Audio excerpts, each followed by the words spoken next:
যখন ঘর পুড়াই দিচ্ছে তখন তো একটা কাপড়ও ছিল না আমার মায়ের বা আমার বাবার, ওই এক কাপড়েই বের হয়েছে। যখন ওইটা হয় আমার আমার বাড়ির সামনেই বাড়ি হচ্ছে সভাপতি মহোদয়, ওনার বাড়ি প্রথমে ভেঙে ফেলে এবং ওনার গাড়িতে আগুন দিয়ে যায়।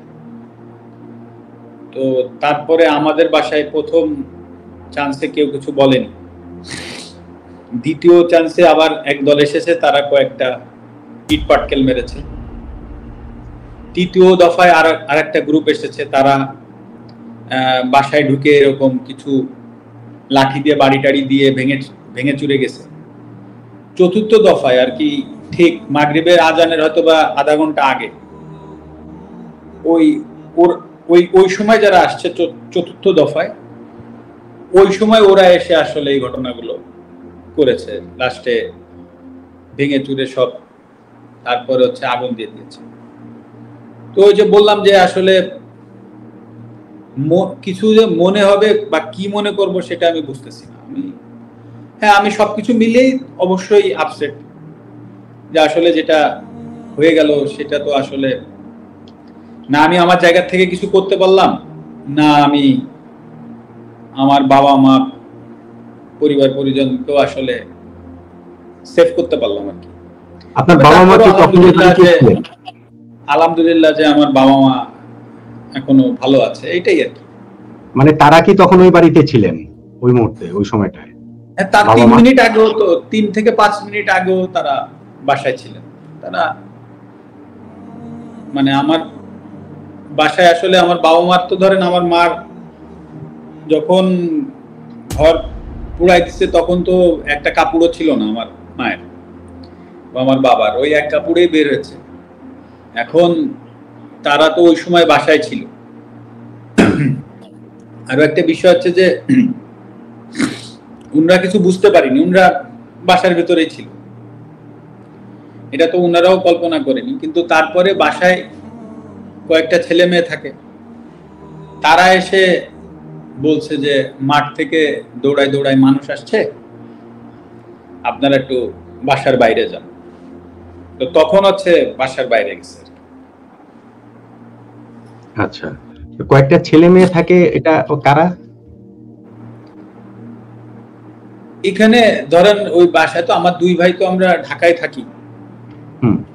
তো ওই বাসায় অনেকেই জানে, হয়তো বা অনেকেই জানে, আপনাদের প্রেসের অনেকেও গিয়েছে, দেখেছে যে ওইখানে বেশ কয়েকটা এতিম ছেলে মেয়েরা থাকে। হ্যাঁ হ্যাঁ হ্যাঁ হ্যাঁ, 5-6-7 জন আছে যাদের আসলে কারো বাবা নাই বা কারো মা নাই, বা বাবা বিয়ে করেছে, ছেলে মেয়েদের রাখতে যাচ্ছে না। তো আমার মা করতো কি, ওই ছেলে মেয়েদেরকে এনে বাসায় রাখতো এবং পড়ালেখা করাইতো। তো ওই ছেলে মেয়েগুলো এখন আসলে ইনসিকিউর হয়ে গেল।